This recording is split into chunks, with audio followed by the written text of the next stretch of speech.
So today, America does remember the hundreds of men used in research without their knowledge and consent. We remember them and their family members, men who were poor and African American. Without resources and with few alternatives, they believed they had found hope when they were offered free medical care by the United States Public Health Service. They were betrayed. Medical people are supposed to help when we need care, but even once a cure was discovered, they were denied help and they were lied to by their government.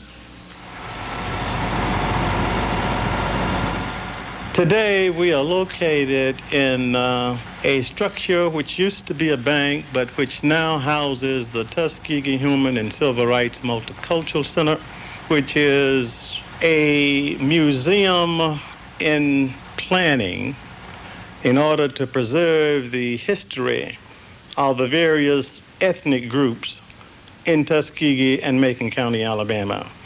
Basically, there are three ethnic groups who have lived in this area: Native Americans, then European Americans, and Americans of African descent.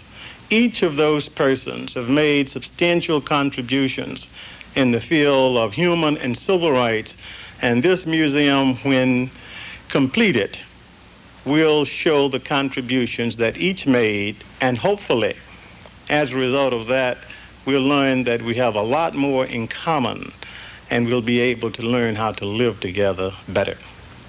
The major exhibit that's on display at the Tuskegee Center is dealing with the Tuskegee Syphilis study. The Tuskegee Syphilis study was a study financed by the federal government, started in 1932. According to them, it was for the purpose of studying untreated syphilis in the Negro male. There had been, sometime before 1932, a discovery of quite a bit of syphilis in this area. Of course, syphilis is a sexually transmitted disease, which at that time, it was very difficult to treat. But in the 1940s, penicillin became available, so treatment was readily available. But these doctors were aware of that in Tuskegee and was able to convince the Surgeon General to permit them to engage in the study of Negro males. The way they went about doing it was very interesting. They selected a group of men, all African Americans, all rural, with very little education. They told them that it was a health program, and they were under the impression that they were being treated for whatever was wrong with them. They never told them what was wrong. They examined them. They took their blood. It started out to be a short-term study. It ended up being a 40-year study that had no protocol, no rules and regulations, and the men did not realize that they were involved in the study until it became public in 1972. There were 624 men originally involved in the Tuskegee syphilis study. Over a period of time, many of those individuals died. We really don't have a record of exactly how many, but some died. The human body, however, has a tremendous capacity to heal itself.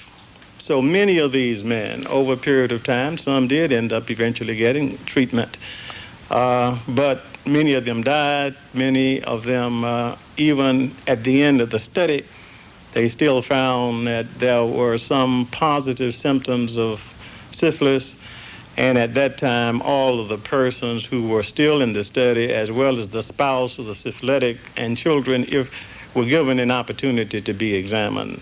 But that was at the end. These men, they were never told that they had a deadly disease. They were never told that this really was an experiment. They were never told that they were not, in fact, being treated. And they weren't given a choice as to whether they should or should not. They thought it would help themselves, thought it would keep them in good health so that they could take care of their families. And then when years later we read stories and we find out that what you really had was a planned study to not treat them, not tell them they were being treated, they ended up giving a list of these men to all of the doctors in the area and advised them not to treat them.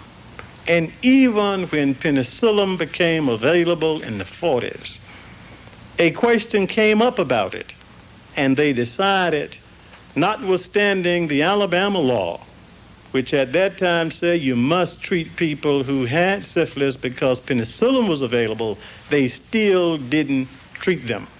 And many of these men died.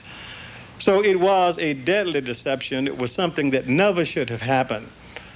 And I'm glad that the President of the United States, in his apology, he acknowledged how serious and how bad it was, even almost to the extent of tears.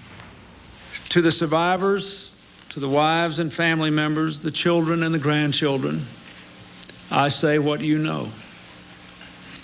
No power on earth can give you back the lives lost, the pain suffered, the years of internal torment and anguish. What was done cannot be undone, but we can end the silence. We can stop turning our heads away.